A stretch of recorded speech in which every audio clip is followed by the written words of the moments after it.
Yes, it's Friday. Come on. And Luke Moore's here. How you doing, everybody? I know you were on yesterday's show, but I wasn't. No, so the two of us are back together again. Back again. And Andy's also here. Andy. Oh, so you are? Yeah. I wondered who said your name. I just didn't go home. I think I've ended up here by accident. Yeah. Okay. You said that about 3 years ago. Yeah. And he's still here. Trouble with the council? Yeah. I thought I'd say council. We're just recording it in an undisclosed location. It's like my new mug, because I hold it up to the camera for people watching on YouTube. I got this mug presented to me by a colleague, and it's got Matt Letizia, Phil Neville, Keys and Gray, Mark Lawrenson, and Jake Humphrey on They're it. all there. Yeah, all my A favourite people. disarmingly handsome-looking Phil Neville. It's the best photo of Phil Neville you'll ever see. I'll hold it up again in case people haven't seen it. There you go. If you have the YouTube version, you can watch that. Look at the tan. That's in the Valencia period, isn't it? And he's also next to a very pallid Matt Letizia, which makes him look more tan. The Magnificent Six. Yeah, absolutely. Absolutely. So I'm hoping to And get you, them. of course, would be the seventh. I would be the seventh. Yeah. I'm disappointed my face isn't on there. Just to make up the set. Squeeze you and Ricky Lambert on the end. Yeah, exactly, yeah. I'm sure in time you'll be added. I'd love a little bobblehead of all the mad people on the internet now. Little Right. Mount Rushmore. Yeah. Mount Rushmore. Yes. It all It makes works. sense It in works. the end. In the end, it all makes sense. Gentlemen, we had some Premier League action last night. Hey, a thrilling Thursday it was in the Premier League. Bournemouth 1, Spurs 0 is where we start. A good victory for Bournemouth. Spurs up and down season doesn't seem to be changing anytime soon, Andy. What a row of scalps Bournemouth now have. It's like the Tower of London, isn't it? Vitality Stadium. But I did ask you about Spurs. They're heads on spikes, aren't they? They're heads on spikes. Yes. Not scalps, really. Scalps would be Right. like indigenous American. kind of I thing, suppose I would say the fact that sort of what is acceptable violence has changed over time. It has, but so it's pretty much the same thing. it's what not the same Bournemouth have thing, at the Andy. I'll moment. tell you- Andy, it's not the same thing. Marcus, let me just educate Andy very quickly. See, I set him up for Spurs. He went for Bournemouth, and this is what happens, And Andy. you're gonna get pulled up on this. Yep. If we put a series of scalps on the Tower of London, no one's gonna know who it is. Yeah. It's just scalps. Could be anyone. Depends. It Needs depends. to be heads. If it was someone with a particular hairdo and you could get all that into it, then maybe. Yeah, I see what you're saying. So if it was your head like and if- haircut, people would know. Exactly. Yeah. Exactly. Bill Bailey, Brian Kilcline, all of these. George Jesus. Yeah. Yeah, they're all there. So Andy, don't talk about Bournemouth. They want to talk about Spurs. So answer the question, please. I'm not allowed to talk about That's Bournemouth. right, Marcus. Yeah, Okay. in time.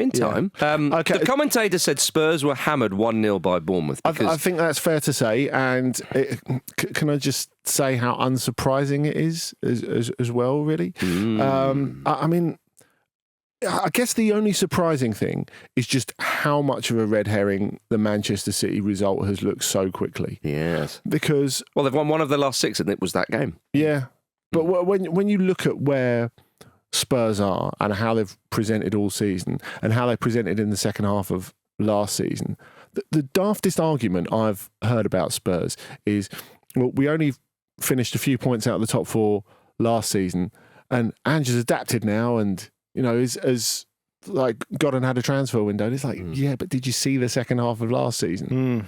Really? I don't think this is massively surprising. And I think the reaction of some of those Spurs fans that we saw at the end of that Bournemouth game, and I guess his reaction to the reaction, I think is a key thing as well.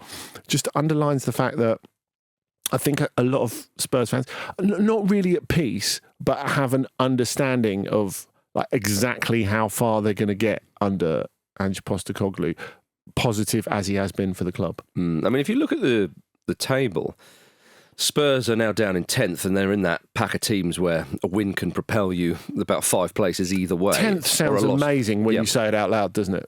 Or a loss can give you, make you drop, as it has done for Spurs. Yes. I think for Spurs fans, it is a bit disappointing because Arsenal have been a bit sloppy, by their own standards under Arteta in their first 14 games of the season. They've picked it up of late.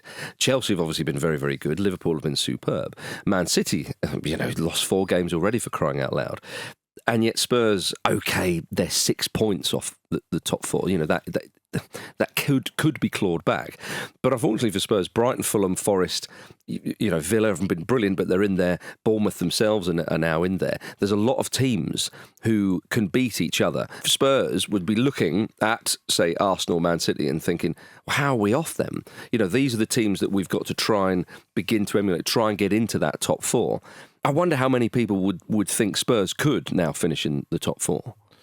Well, I mean, it's a big ask. It is a big ask. It's a massive. But considering Arsenal and Man City, I know the teams are better. But you would think with Spurs, you think, oh, you never know. But it's the wrong question, really, isn't it? Because as we've discussed, it's highly likely that the Premier League will get the extra Champions League place. Mm-hmm. So really, that extra Champions League place should really be a Spurs type hole if you look at like their resources and where they're at. Because, like I said at the start of the season, I think fourth place is beyond them. I don't think fifth place is beyond them, or it shouldn't be beyond them. Maybe it is beyond them at the moment, which is what the problem is. Say if you're a Spurs fan and there are those 5 places, the Champions League places, and they don't make the top 5, you'll be beyond infuriated. Yeah, I think, yeah, absolutely. Considering the context, considering the budget, considering the stadium and all that was promised to Spurs fans on the Never Never for years, you can look at the game specifically last night and say, okay, well, they had 4 of their first 5 back 5 out. It was they're having to play with the same 2 all the time. It was only Udogie who played at left back, and their other, the goalkeeper was out, and the right back and the 2 centre backs they would prefer to play with were all out, all missing. Bentancur was out as well. Solanke's had his injury problems. I know he played last night, but he's had issues. Son didn't start. So there are there's a lot of context to it, and if you go to Bournemouth away, Bournemouth are a well-drilled team. Andy talks about scalps. It's right to talk about scalps in this context, Andy, because Bournemouth are a well-coached side. And you've also got a colossal 11,000 fans behind them. Making it a difficult atmosphere. I'm only joking. It is a pretty good atmosphere down there. So I think the conversation we're having about Spurs is more of an existential one to me, because if you empathise with Spurs fans and put yourself in their position, you'd be thinking, when is this ever going to happen then? Because we were told, that we couldn't sign players for big money because we invested all money in the stadium. When the stadium come in, don't worry, we'll have the most revenue of all these other teams and it'll be great and we'll have these budgets and we'll be able to do these things. Well, that only works if A, it's true, and B, if it is true, you sign the right players and you get the right manager to manage them, and you have an owner that doesn't interfere and isn't a bit of a tragic fucking loser who always wants to get involved, because that's really the situation they're in. So Spurs fans are frustrated, and I would say that Ange Postecoglou's a lightning rod for it because they've been so inconsistent, and there's nothing more annoying as a football fan as than your team being inconsistent. If your team are crap and they lose every week, shit tends to change and you tend to get a bit of gallows humour about it. If they win every week, obviously you don't mind. If it's this and that and the other and you go and beat Man City 4-0, but then you lose to Bournemouth on a Thursday night, it's annoying. So that's part of the reason, but it's also because they've been promised the earth and they've not been given it. And I'm not saying they deserve it. I'm just saying that it's frustrating to go through that situation and then see your team lose to a set-piece goal being conceded every single game. It's annoying. I mean, Postecoglou, obviously, and he mentioned it earlier, had a confrontation with some fans after the final whistle. He said he didn't like what was being said. He said they gave me direct feedback, which I've taken on board. But I mean, to be fair to Postecoglou, he said, look, I've no problem with that. And he's been in the game long enough to know that, said himself, that you take the plaudits when they're there and you take it on the chin when there's criticism. But the criticism seems to be, that is the one thing that seems to be consistent from a section of Spurs fans. Yeah. And I can understand it. And I can understand it. And they've been ready to go. Spurs fans have been ready to go for months. Yeah, they've been ready to go in the Arsenal game back in September. I've said it before, and I'll say it again. I'm not sure Postecoglou will turn this round. And come towards the end of the season, the hierarchy, I think, will have a decision to make. And I think it's a shame because I like the way Postecoglou plays football. I enjoy watching Spurs, but that's because I know there's going to be a bit of chaos, right? That's me as a neutral saying that. Yeah, that's it. And when they are on song, they're decent. But I think this is just going on a little bit too long now, off the back of last season, and the way he plays, which is very admirable and very entertaining and all that. Teams seem to have figured it out. Bournemouth just saw that. Yeah, so they let Spurs have quite a lot of the ball. Spurs are a better team than Bournemouth, right? Yeah. And we know Iriola's a good coach. He is, and what he's doing with Bournemouth has been fantastic. But Spurs are a better team. But Bournemouth knew as soon as Spurs turned up, the right lads, we know what to do. And okay, they only scored the 1 goal, but it could have been, perhaps should have been more. Yeah, you kept thinking they're going to regret not getting a second. Well, and in the end, Spurs weren't good enough to make that. Indeed, and when Fulham got a point there the other week, Fulham came away thinking, even going down to 10 men, yeah, could have been 3. Because the fact is, even when they went down to 10 men, the only real chance of the game was when Harry Wilson bombed forward. Now, I know it's a very, very sort of it's a cherry-picked argument, but it does go to show you that, again, when teams go and play Spurs, unless Spurs are really clicked and they go for it and they can batter teams, and okay, they beat Man City 4-0 for crying out loud. So when you say there are highs and lows, that sentence or that phrase does contain the word highs. Man City are having a kind of historically bad time. Yeah, so I don't want... The way that Spurs exploited that was expert. It was. I think because they've got that in their locker, Andy. That is exactly it. But and that's why it comes back to the coach, really. I think, you can go on about the facilities and the resources at Spurs. I think even in terms of transfers, which is something that the ownership of Spurs get quite a lot of stick from, I think they've done it quite sensibly over time. They've not gone out and I think they've taken the lessons from what happened with the Bale money and gone out and spent incrementally and sensibly on players who can upgrade the team.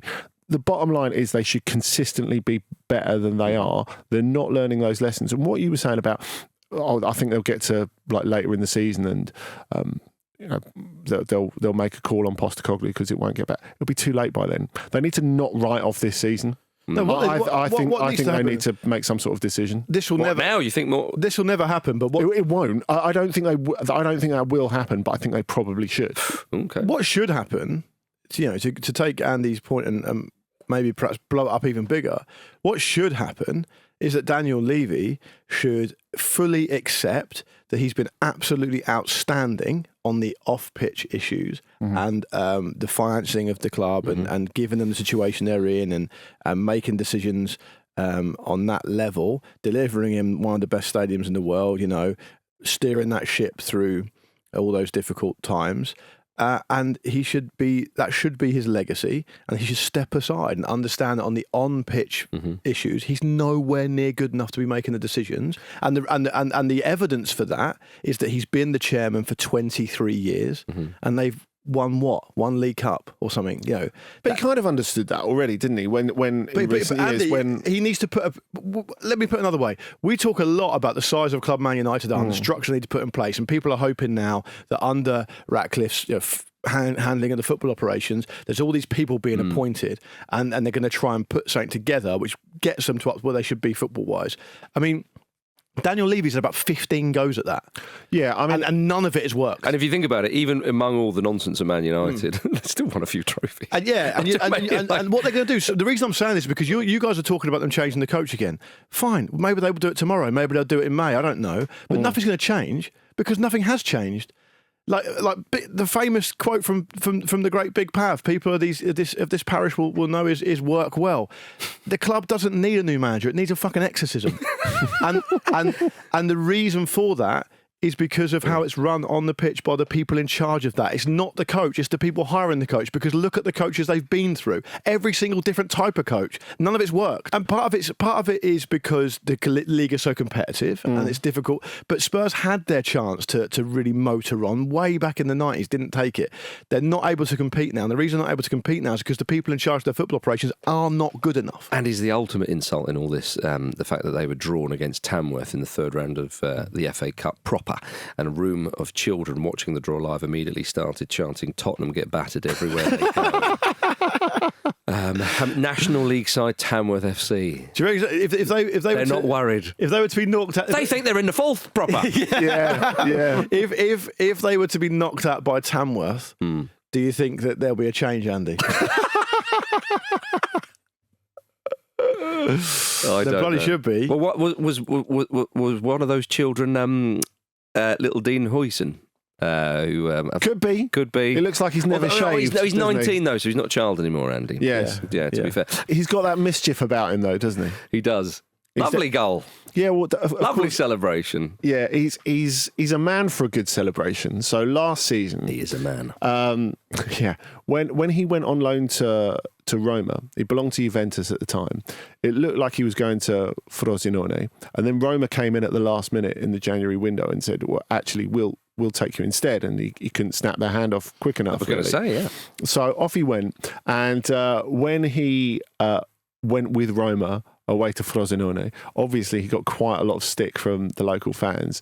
So what did he do? He smashed one in from 20 yards and ran up in front of those fans and did a Cristiano Ronaldo celebration. Hey, come on. It's nice. Come on. He looks He's like a one teenager. If you're a teenager playing pro football, that's the way to live it, isn't it? He looks like one of the Backstreet Kids. He does. What are those Frosinone fans thinking? Yeah. Oh, here he comes, this little teenager. Come on. Yeah. He made a really good decision going to a better club. Let's let him have it. Yeah. He's also switched to his to represent Spain internationally, hasn't he? From the Netherlands. Well, you would, wouldn't you? Yeah, we did that like this year. He's after trophies. I love a bit of that. Yeah. Yeah, I mean, again, Bournemouth, a little bit of strength and depth. Something we perhaps wouldn't have come to think of them there, but chuck the young lad in and he gets the goal. And Bournemouth very much on the march. Of course, they are in 9th. Just 5 points off the Champions League place. They're on the verge. Well, They're on the verge. Does the league table tell fibs? How many teams are currently on the verge? An awful lot. Fulham are. Well, we'll get to Fulham Brighton in a bit. are. We will get to Fulham in a bit. Yeah. We have to turn our attention, though, to Chelsea, who are being hosted by Spurs on Sunday at 4:30. So, yes, Tottenham, I've got a big one against their rivals, Chelsea, who are currently second with an identical record to Arsenal. Enzo Maresca has said, in the next 5 to 10 years, the club will be one of the teams, or the team that is going to dominate English football. Why wait up to 10 years, Enzo? Yeah. Well, you won't be there in 10 years, Enzo, for sure. Yeah, just on the law of averages. It's just not how it works. It's not how it works. But they've scored more goals in all competitions than any other English club this season thus far. 57 goals in 22 games. I appreciate that half of them were against FC Noah. But 2.59 goals per game, which is the highest in a single campaign in their history. According to the Athletic, their current average of 2.21 goals per Premier League game was last bettered in the 2016-17 campaign, when, under Antonio Conte, they last won the Premier League. See, Luke's right. It was all Daniel Levy's fault, hey? Yeah. Yes, indeed. I mean, this is obviously the Antonio Conte derby, etc., etc. Yeah. But Chelsea, they're having a bloody lovely time. Yeah, I did not see this coming at all. People who listened to the show at the start of the season will know that I was very down on Chelsea, very negative about them. Couldn't really see how they were going to make. I'm surprised though, lads, because I was saying this when we hired Maresca. To me, Maresca, the way he plays, the way he sounds, everything, and yeah, but it wasn't about Maresca. The point I was making at the time wasn't about Maresca. The point I was making at the time, which obviously was so far has been proven to be totally wrong, which I accept, was that I don't know if it's possible for any manager to handle this amount of turnover of players, this amount of kind of confusion, and whether he can make them stick and make them play as a team. I trusted him. And I know you did, and it's just to your eternal credit that you did so well, Marcus, and I'm very, very proud of you. I've just got to hammer home the times when I am right, you see. Yeah, but they are off the back of using their Southampton voucher, don't forget. So, but didn't they use it? You said half of the goals were against FC. No, the other half were against Southampton. I don't know if they have been really good. They've been really, really good. They have been coherent. They've looked like decently consistent. But the tune he's getting out of some of those players. I mean, Jackson being the obvious one. He's having a great season. Yeah, very different to the player we saw last season. I found it interesting. But Jackson didn't have a terrible season last season, did he? No, he didn't have a terrible season. But what happened was the optics of his season looked bad because he missed so many chances. And he wasn't Christopher Nkunku. That's for a young player, it was a decent first season. Yeah, like it compares well. Say, for example, Didier Drogba's first season at Chelsea. I took the piss out of him quite a lot last season, and I'm not backing down on that. I wouldn't want you to. But the fact is, Maresca is getting way more of a tune, a sweeter tune out of him this season than last season. Yeah. Not to take away what he did last season. But I found it interesting that Maresca dropped Madueke for the Villa match when they won 3-0 because he felt Madueke wasn't doing enough in training. Madueke comes back in and was an assist in a goal against Southampton. And the way, again, the figure Maresca cuts, all those kind of players, all the players he's got at his disposal, da-di-da-di-da. That is quite a brave thing to do for a player who's having a good season, who seems to be quite well liked by his teammates and so on. And that's the kind of the control he has over that team. That's the kind of vibe. He's saying, right, we are winning, my methods are working, and all the players are buying into it. We have got a lot of options. Even if in training I don't think you're doing enough, you're out. And then Madueke comes back and doesn't throw a wobbler or anything, and in he goes. But I think that's the advantage of success, isn't it? Yes, it is. It's a point that Nicky was making on OTC actually with Hansi Flick dropping Robert Lewandowski in the week and saying he didn't think he got enough of him in last week's game with against Las Palmas. So they dropped him for the game in the week against Mallorca, which was a really difficult game, which could have had consequences, and it turned out to be absolutely the right call. But Nicky was making the point that if you are going to drop one of your better players, one of your high performing players, actually do it when they're in a really good place. Because it's not going to be something they're going to struggle to come back from. They might just they'll be chomping at the bit to come back. Yeah, have a little. But Madueke knows and the get on with options that he has, especially in those wide positions, are plentiful as well. So you've got competition for places, and also we've mentioned before, as everybody has, the real advantage for them playing in the Europa Conference League. You've got a B team. You've got players that you can. Everyone's fresh. You've got strength and depth.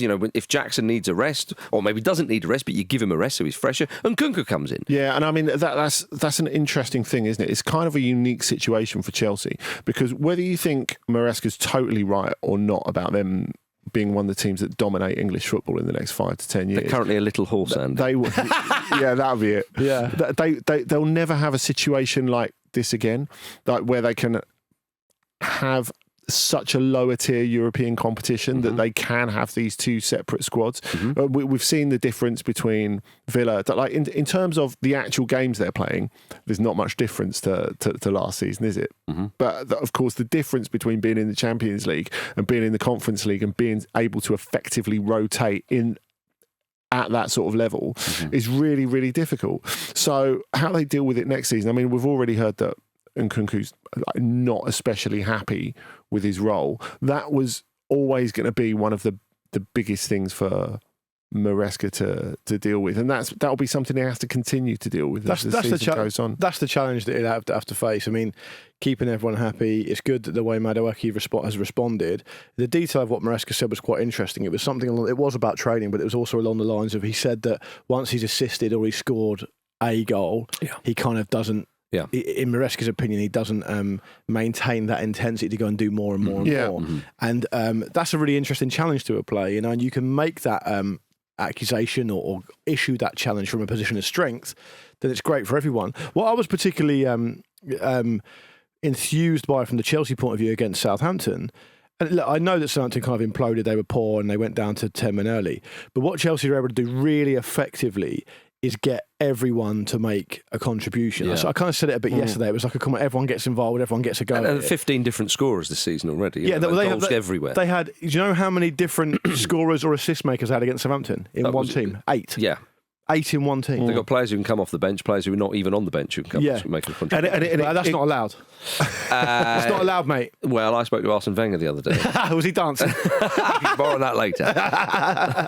But you're right, though. The contribution, everyone is getting involved. They've really bought into Maresca's ideology, whatever you want to call it. That's a bit strong a word, but his methods and so on. So much so, Leicester are still pining after him. Leicester are pining after him. Yeah. In that eight players, assists or goals, I mean, Tosin also hit the woodwork twice. Yeah, I mean, if you're talking about them using their Southampton voucher, if it's a buffet, there are a lot of potatoes on the floor and gravy on the face. It could have been tidier. Jack Stevens just standing there with a mouthful of curly brown hair. That's my favourite type of buffet. In his mouth. Well, Maresca was asked who will play against Spurs, and he said, "We are going to play Robert Sanchez and 10 players. The only one that is sure is Sanchez." I love the way he's like leaning into that cliche of Chelsea. I think the thing is he the new Tinkerman, Andy? Maybe. Of course, the real one is back in action as well in Rome, which is nice to see. But, I think what Maresca has done so well has really changed the mood around Chelsea. Because speaking to a lot of Chelsea fans, even if you go back a couple of months, they'll say the atmosphere around the club and in the stands is really quite terrible. And it's funny because I think Chelsea fans have been really patient during the Todd Boehly period. Yeah. But it's really interesting to me that match-going fans are really starting to check out like a couple of months ago and really unhappy with the politic of the club. They're unhappy with Conor Gallagher leaving, and not so much about him leaving as a player, but what it represents and what it means for the identity of the club. And actually, what Maresca has done in terms of providing what can only be described as really compelling football to gradually turn that around in like really quite a short space of time is super impressive. No, it is. You're absolutely right.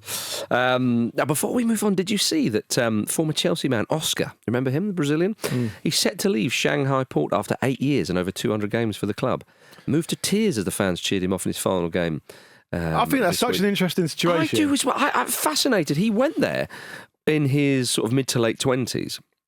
To China, when lots of players were going. A little bit like what we see happening with players going to Saudi at the moment. It's just the sums on offer were just ridiculous, and people go, "Don't go," like further your career and so on. And one or two came. Even Yakubu came back for a bit, for crying out loud. So a few of them did, and Drogba as well. You think, okay, someone like Drogba at the time, but I needed a bit more European football before I call it a day. Whereas Oscar went and he stayed, and he really got stuck into it. Actually, it's remarkable, really. I mean, he was one of the big players for Brazil when they hosted the World Cup. Remember that Champions League debut of Chelsea against Juventus? Oh my God, I was there, and unbelievable, glorious goals. So just a fascinating career. The fact that he stayed, he took to it. Yeah, I mean, part of it's the chronology, isn't it? Because he signed his second contract there just a month or two before they started, like the Chinese government came in and said you can't pay this much to foreign players. Yeah, and put that's a block right. on it. So the timelines work perfectly for him. I mean, I look at that 8 years and think, oh, he's just shy of a testimonial. But presumably, while he's dragged his sack of cash out of the stadium, it will be 10 years by the time he gets to the door. So maybe you will get that testimonial. 20 million a year for 8 years. He's really taken to it. I'm not sure why. No. Look, obviously, really implicated. No, obviously, there's that, but it is remarkable he stayed there. It is, and when you said that I'm not saying it's romantic or anything. I'm intrigued by it. He was moved to tears as the fans cheered him off. That was a bit like you at the FSA Awards, wasn't it? When you finally lifted the trophy high above your head and you were moved to tears. But I was booed off, though. By the largely indifferent crowd who really, really wanted their dessert. We'd already had dessert. No, look, good on Oscar. Do you know what's... Look, the reason I find it interesting is a whole lot of different inputs to think about when you think about this story. One is the money, of course, which we've touched on. One is the fact that he's really, as far as I know, the only player of that level of quality to really have taken to football in China for that long. Yeah. And then the other input I think is really interesting is the legacy of him. And the idea that a player of that ability, being able to achieve what he achieved before he went to China, looking like he really belonged at the top table of European football, all the quality he had, and now we're talking about him like, oh, do you remember Oscar? Yeah. And that tells its own story, possibly because of our European bias, possibly because none of us ever watched Chinese football, but he is now really a forgotten man of football, and he has to make his peace with that. I'm sure he doesn't care. But I'm interested to see what he does with the money. I mean, honestly, he could go and start a club, start an academy, whatever. Yeah, he won't do any of that. Right, coming up after this, Fulham are on the march. Ian Wright is the neutral in the room. So, Mr. Wright, please, will you do the honours in the semi-final draw? Okay. Shake up the ball bag. Disrespectful to a broadcast of the quality of Mark Poog, actually, that from Ian Wright, I think. Is it? I think he's just adding to the banter. Yeah, true.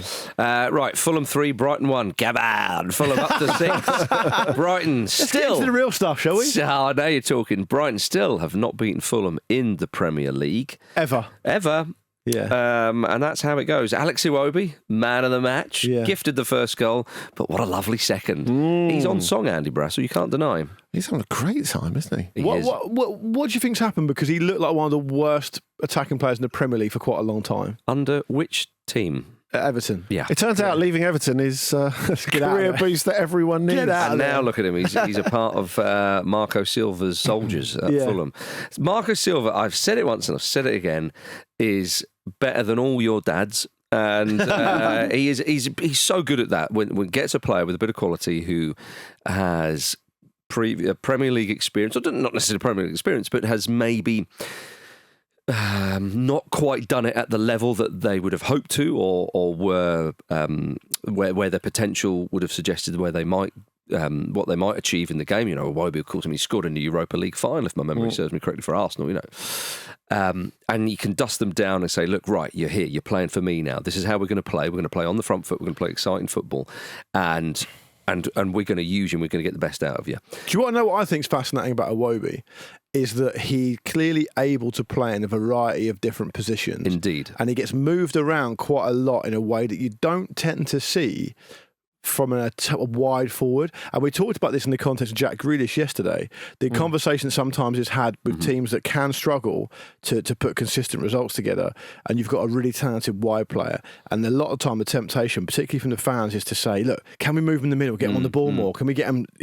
And actually, against Brighton, he seemed to do that. Yeah. Put Iwobi in a far more kind of narrow position. Yeah. And he gets a lot more to the ball and can have a lot more effect on the game. It's a testament to his football intelligence, actually, that he can occupy so many different places. I looked it up earlier today because I was just fascinated by it. He's played about 6 different positions. Yeah. Which is unusual when you consider the way he's succeeded, because really when you talk about Marco Silva sort of repurposing players who haven't quite hit it, even though they've suggested they might be able to at bigger clubs, you would think the way to do that when he arrives at Fulham is say, okay, we're going to build the team around you. We're going to fix you into this position. But actually he's not done that at all.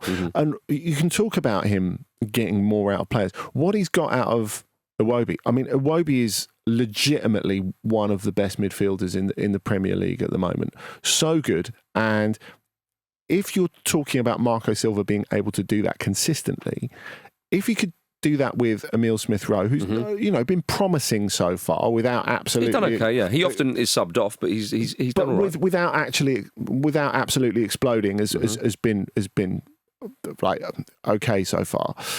If he can do with Emile Smith-Rowe what he's done with Iwobi, like, you're going to have an incredible player like this time next season. Well, the midfield that Fulham have, I mean, Sander Berge was in there last night, did a good job. I think he's a good player. Well, he is a good player, but again, he come in and just slotted in very, very well, and essentially is a part of the patch up of the hole that Palhinha left.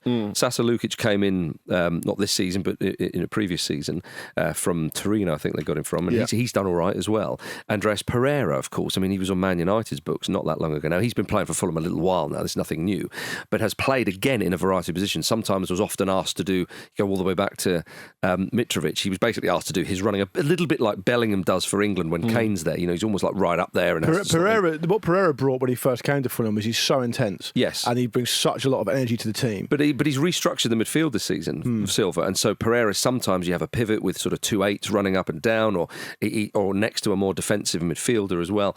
It's very, very exciting, and some of the, you can just see the purposeness of Fulham's play, which is why it pisses me off when I think Wolves beat them 4-1 the other week. But I mean, look, there's because Marco doesn't like the boring games. Doesn't like the boring games. He sees Brighton and he goes, okay, it's an evening game. Brighton have been good. Yeah. I'd love that scalp. Yes. Talking about scalps again. There we go. And he'll take it. Yeah. And it's like, I've seen Fulham play against Man United and Liverpool at Craven Cottage. Have been brilliant. Yeah. And then they're so often... Fulham need a tough draw in the FA Cup. They do, because they take their eye off the ball with teams they should beat. And it's almost a weird reflection of the manager himself.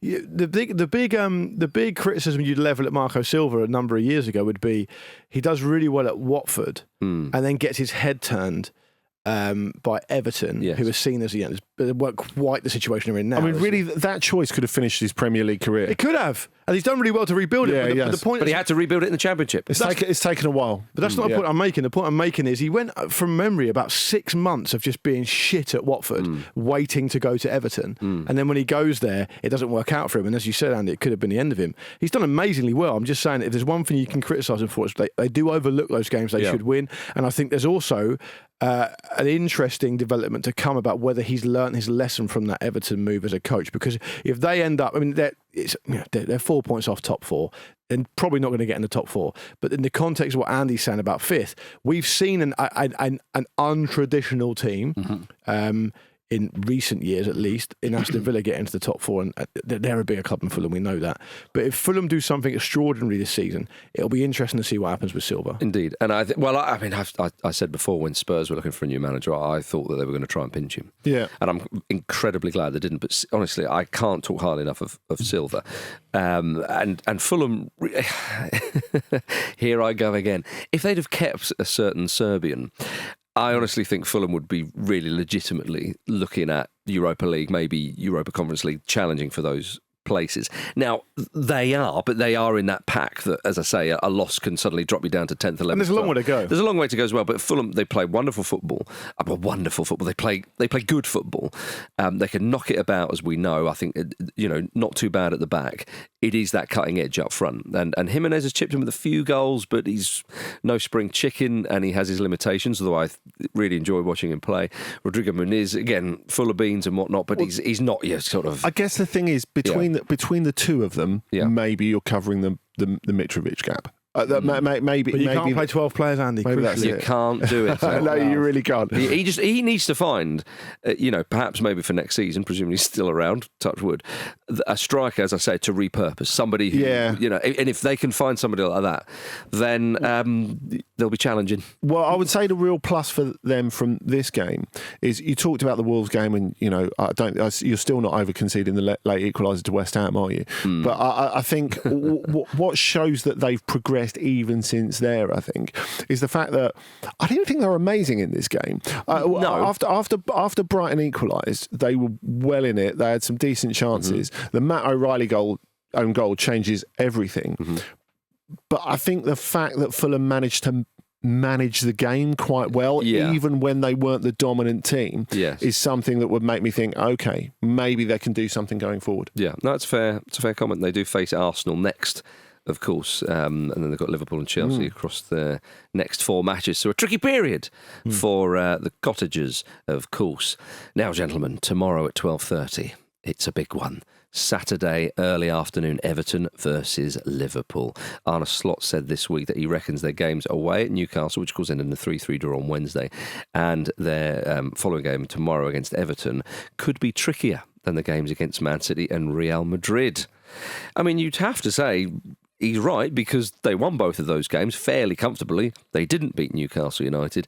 And with Sean Dyche's boys, with their tails up after that 4-0 win against Wolves, no, they are going to beat them, aren't they? Yes.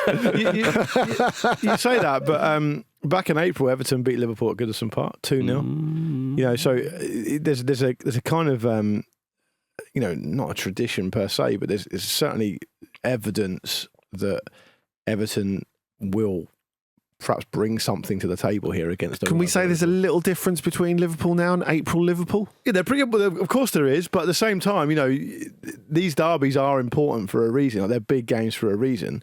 And it depends whether you think that Everton having a really big result before is good or bad for them going into this game. I don't think they'll need any extra motivation, so I think it probably will be good that they've got their tails up a bit. So, it takes the pressure off a little bit, doesn't it? Yeah, and we've also seen, we talked about this yesterday, Andy, Liverpool, I thought in the first half against Newcastle, for the first time this season, Arne Slot looked like, okay, now this is what the Premier League's all about. I wasn't really expecting this. And fair enough, he adjusted, and they were very unlucky not to win the game, actually, in the end. But it was a bit of a baptism of fire for him. I thought it was a real big challenge, and they came through it with the draw fine. But he did look confused in a way that I hadn't seen him before. He looked less calm than he's looked, and that's been his real kind of default position so far this season. And this will be a fucking maelstrom of an atmosphere. Goodison Park is really, really famous for that. Yeah, and of course the last derby at Goodison, certainly in the Premier League, or obviously unless they draw each other in the cup later on. But I mean, I think despite that, I think it's fanciful to suggest that Everton could do what Newcastle did in the first half. Yeah, I would agree with that. They don't play that way. But when you talk about the Emirates, but just was good. Yeah, but I think it was fanciful to suggest that Newcastle could do what Newcastle did against Liverpool. Well, I don't know. They've got that in them. But I mean, the 1-0 against Arsenal would be the sort of the blueprint of that kind of thing, But I think with Everton, you talk about the atmosphere at Goodison, but we know that atmosphere can go very south. Oh, it can go either way, absolutely. Very, very quickly. And Liverpool will probably look to start very fast. Interesting comments from Gary O'Neill, Wolves manager, of course, who was on a 4-0 gubbing from Everton on Wednesday. He said, Everton didn't do anything complicated, as you saw. It was all direct stuff, real low risk. A group of players winning duels, winning second balls. Now, to give Gag maybe the benefit of the doubt, he might be saying to his side, look, they just did the basics. Yeah, I don't think he was moaning. Yeah. I think he was saying that as an example to his own team. Although it was the real low risk that I thought to myself, Yeah, I mean, I suppose a lot of high-risk stuff does tend to lose you games based on the evidence. So look, I think he was frustrated that his team didn't do the basics very well, and that was his way of articulating it. It's a damning result for them, but That's really bad, yeah, terrible. Yeah. But that's the thing, isn't it? Everton can be good at things like set pieces, and we know that if they're doing what Sean Dyche wants them to do, they're going to be really good defending their own box. They're going to be really good attacking set pieces. That's what he really wants. Yeah. And they've just not been able to execute that consistently enough, and they've been poor for so long now. But I do think it's a real thing to look forward to for the fans, for the players. What are Everton realistically going to achieve this season? They want to achieve staying in the Premier League, right? And that is fine. But if you look at the money they've spent and the size of club they are, it's probably a bit frustrating for the fans. So what have you got to hang your hat on? Well, you've got Liverpool top of the league and they're coming to the stadium, so it'd be great to give them a good old battering. Yeah. And if you have to do that in an old-fashioned way, then, Brexit means Brexit. Yeah, but this is a funny thing, though. When people say, well, Everton scored all 4 from set pieces and O'Neill's saying those kind of comments, I love the fact that Mikel Arteta and Arsenal have made set pieces this kind of culture teams. It's a way of scoring a goal. This yesterday. Gareth Southgate's England did it at the 2018 World Cup. They did, and Harry Kane won the Golden Boot in the most boringly unimaginative way you can think of. All right. He did. You can't question that, can you? 1 foot flew in off his heel. Yeah, I can. A couple of penos, weren't there? Yeah. And what were the rest of them? Great goals. One of them was a header from about 2 yards out. Tunisia. Yeah, exactly. Yeah, all right. Oleg Solanka scored all of his in pretty much one game in the World Cup. And we love him for it. Well. We love him for it. I'm just saying, it's funny, isn't it? Andy and I were talking about this yesterday. Somehow there seems to be some kind of derisory comment about the fact that players teams score goals from set pieces. Look at that delivery from Declan Rice for Arsenal. It's undefendable, and that's an amazing thing. We should cherish it. Exactly. It's we need just to cherish like Sean Dyche a bit It's more. just like Andy. that thing in FIFA. Yeah. It's just like that thing in FIFA 99 where you used to be able to play your corner directly along the goal line and then someone would run it in, be it attacker or defender. There we go. Absolutely undefendable. I'd forgotten that. Do you remember when you also, I think FIFA 95, you used to be able to run away from the referee forever. Yeah. So he could never book you. You could never play for the team again, but you could avoid the booking. Yeah. Yeah. All right, coming up after this, we've got Jack's Encyclopedia and, the Club World Cup draw finally happened. Yes! Oh, Andy. Can you feel it? The Club World Cup draw. Just looking at those fixtures, doesn't it excite you? It does excite him. And I'll tell you, before he says anything, I'm going to cut in and tell you exactly what he said when I first saw him this morning. He walked into the room. By the way, I just want to say, this is absolutely true. Oh, nice. You don't know what he's going to say yet. Andy, I'm backing him all the way here. He pulled his trousers down. Yeah, carry on. No, the listeners need to know. He walked in, swung the door open like it was some kind of Wild West saloon bar. What did he open the door with? I can't tell you that. Let's just say he was pleased to see me. No, he swung in and he said, right, I'm going to have to get tickets for the Club World Cup now, aren't I? Yeah. Because you're really excited about it. Andy, I didn't say tickets. What did you say? I said I might have to go. I'll be working. I'm not going to buy tickets, am I? He's got the common touch anymore, hasn't he? Yeah, he doesn't. Just make it sound like you're buying I'm an award winner. Why would I have the common touch anymore? Exactly. To be fair, This is your fault. 20-odd year career in football journalism and you've had to come to the Ramble to win something. Does that make you feel bad? It's like Kevin Durant going to the Golden State Warriors, isn't it? Did you win Writer of the Year at the FSA's one year? No. It's like when Robbie Van Persie went to Man United. Yeah, possibly. A bit more Just relatable. like that. Yeah. Well, the Club World Cup draw did happen, and we'll give you some of the fixtures. No doubt you've already seen it because we were all waiting for this. Did you see, though, during the draw, Arsene Wenger, of course, FIFA's chief of global football development, was, I'm going to say, forced to dance while they were waiting for something to happen. I find FIFA confusing in a number of ways, one of which is that they seem simultaneously absolutely desperate to be taken seriously, yet also make Arsene Wenger do this. I don't get it. Well, I think the temptation for Infantino to enjoy himself is just too great. Well, Infantino wasn't the one forcing him to dance, to be fair. No. But he did enjoy the rest of it, I think it's fair to say. I think the fish rots from the head of the Marcus, let's be honest.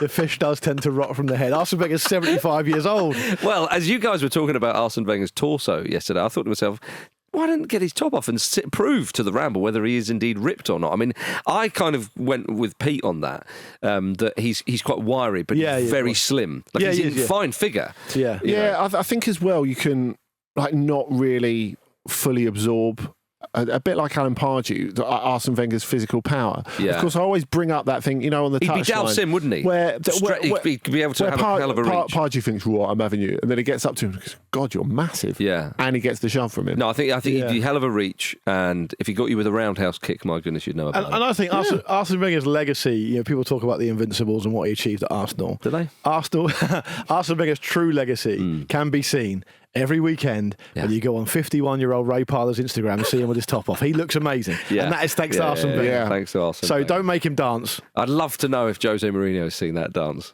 Oh, yeah. He would. That moment on TV where I can't remember which station, it might have been CBS or wherever. He's like, don't ask him about the offside law and all that. It was just amazing.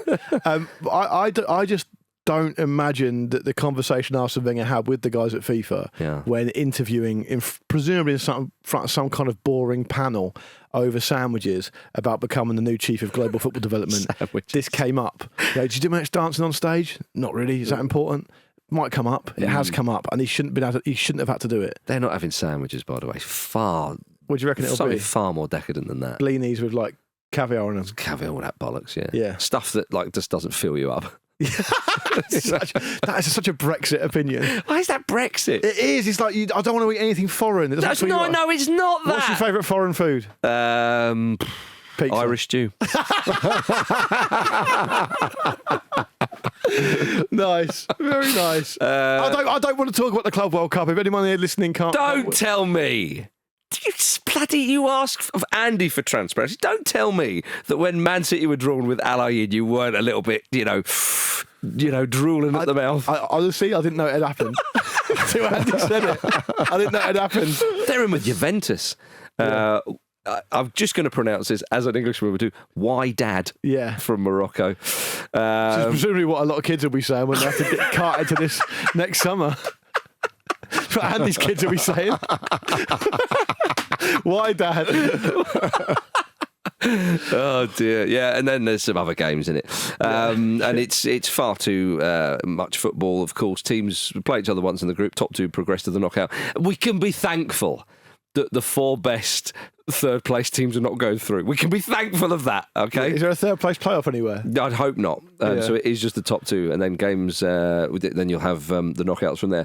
12 venues across the US. FIFA's still facing legal action from player unions and leagues about the scheduling of the tournament. They're struggling to, they had struggled to sell the TV rights for it, but it will be shown free to air worldwide on DAZN after it was agreed. There was a $1 billion deal for the rights this week. As much as that, I don't know whether this is relevant, but Saudi Arabia's PIF posse are set to invest $1 billion in the streaming service DAZN. Colour me surprised. Interesting. Somehow suggested that this may make it easier for Saudi Arabia to persuade the top European leagues to accommodate a Winter World Cup in 2034, as DAZN has major stakes in rights deals for these big European leagues. Not the Premier League, though. No. We're clean, baby. It's not the sort of thing that we would cover as an not the Premier League in the UK. No. Yeah. That's it. That's why Andy's here for the detail. Exactly. He'll be over there, taking the Yankee dollar. Well, and so will we if it's offered. That's the thing. There are so many things to get stuck into with this. I'm sure we'll do it on OTC at some point, but basically they've just drawn me in with Boca versus Benfica, haven't they? And that's how they get you, Andy. That is how it happens. It's now time for this, guys. Dean Smith also says you're an encyclopedia of football. A what? An encyclopedia of football. I don't know what that means. He doesn't know what that means, but we certainly do. And it's been a long old time since I've hosted Jack's Encyclopedia. And if you're wondering why, it's because simply I'm so good at this game, people generally want me to be competing. But since we've had Jim scare off after winning the Intercontinental belt and Vish behave, this is a personal view, not the view of the Football Ramble. Like, absolutely disgracefully and be off for so long that he can't be challenged. But the lineal belt is not the one we're after. It's the Intercontinental one, which is pretty just as well. You're not getting that either. Today's another exhibition match. You lost an exhibition match last week to Dave Cartledge. I thought you were very poor in that. I was, so you're looking forward to bounce back against Andy today? Well, it's got to be the case, hasn't it? You know how it works, guys. It's a simple game of categories. If you go too slow, I'm going to play Gary Neville's orgasm, which will leave you just 7 seconds to answer. My goodness. I thought you were going to say which will leave you exhilarated. Well, possibly. As well. We'll see. And messy. Don't make any promises. There's actually a new Gary Neville orgasm just dropped, I think yesterday or the day before. Oh, really? But it was far too performative. You know he can't believe his own hype now. So like, Right. he's on camera doing some live watch along and he's going crazy about Liverpool conceding the goal against Newcastle. Yeah, we don't want him. We don't want his orgasms where he's aware of the camera. No, definitely not. We want him. Leave when that for Fizzer. Yeah, where he's back, where he's round by the bins or something. You know? Well, on that delicate note, we'll go to the first round. Andy, you're going to go first. Okay. Because it's been a wee while since you played. Marcus, of course, played last week. This is an exhibition match. Nothing at stake whatsoever. Come on. So try not to let yourselves down. Okay, just do your best. If you can honestly say you've done your best, no one will complain. Andy, you're up first. Here we go.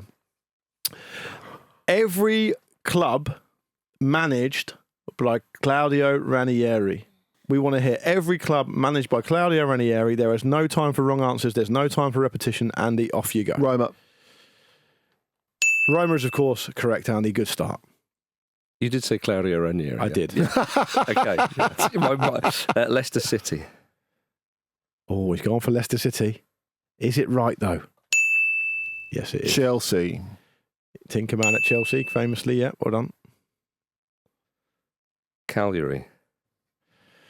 Cagliari, he says. Good one. Not expecting to get that one so early. Valencia. Good one, Andy. Very good. Fulham. Very nice. We're motoring now, guys. Nantes. Oh. Very good. Come on. This is piss poor. How's my mind gone blank? It's on to you, Marcus. I'm semi-confident with this. Fiorentina. He has managed Fiorentina. Come Well on, done. get in there. Monaco. Oh, come on, Andy.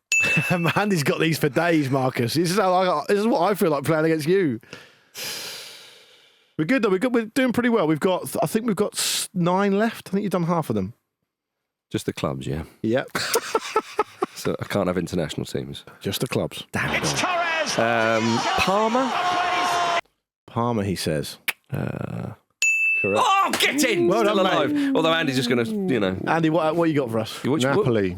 Bang, straight away, Marcus. It's relentless stuff. It's absolutely relentless. Isn't it? Come on. Genoa. Oh, no. Well, you said it. So it doesn't matter if you care or not. I've said it. It doesn't matter what you think of it as a quality of a guess. The guess has been delivered and it will be accepted as a wrong answer, I'm Damn afraid. it all. So, Andy, you get the point because you went first. You could have, what you were alluding to was the fact that he managed Greece, right? Yes, of course. Greece, Yeah. he was terrible at Greece, famously. Yep. They're not a club, No, that's so they right, weren't going to count as an answer. I just wanted you to change the rules mid-game for me. Yeah, I thought about it very briefly, and I thought, do you know I what? would have actually accepted that. After the way he's behaved against me in the past, I thought, no, I'm not going to do that. So, who are the obvious ones I'm missing? You all did really well. Both of you did well. The ones you missed, which were fairly obvious, I would say, were probably Watford. Yeah, Atletico Madrid. Blimey, I'd forgotten that. Inter and Juventus, of course. The ones perhaps you probably wouldn't have got. Sampdoria, do you remember that? Do you know what? It's funny. No, I wouldn't have done. Juventus, I thought, no, I'm thinking of somebody else. But there we are. And the other two that you would never have got, Putiolana and Vigor Lamezia. Ooh. I've never heard of them, either of them. So Well, fair if you're play to listening Brassell there. Brassell got ones that I wouldn't have got. If you're listening to this and you haven't heard of those either, you're not alone. Right, Marcus, you're up next for the second round. You get to go first. You're 1-0 down. You need to get bounced back as soon as you can. Clubs Claudio already hasn't managed? Yeah, exactly. You still lose that. Eventually. Yeah. The second round is every referee. Oh, come on. Oh, what? Come on. Hang on, let me finish. To have been caught on camera. No, I'm joking. I'd have fancied my chances with that Especially with going first. Yeah. Right? Every referee to officiate a Premier League game this season. Oh, it's a lovely round, this. A lovely quiz. Great question. There's 22 of the fellas. And all you got to do, Marcus, to start us off is to name one referee. Don't tell me you can't name a single referee. one. Yeah, of course I can. You want me to do it now? Yeah, you go. Why not? While we're here. Oh, no. I'm trying to be generous here because I don't want to give you a countdown because this is very embarrassing for you and I'm happy for it to continue. Just name a single Premier League referee, Marcus. But I've got as the host of an award-winning football show of 17 years standing. 17 I think this is hard. I never think about referees. It's Torres! What's his name? Matt O'Reilly. That's a player, isn't it? Matt O'Reilly is your answer. No, it's wrong. It's what am I doing? What am I doing? Andy, just name a ref and you've won. Andy Madley. He's gone for Andy Madley. Is it right, though? Is it the one right at the top of the list in Just do it. alphabetical order? Andy Brassell wins. Who am I thinking of? Saw that one coming. I mean, I'll be honest with you. I couldn't think of your man's name who slagged off Liverpool. I've won for ages. Play the fucking tune. All right, sorry. Andy Brassell Thank you. wins. Saw that one coming.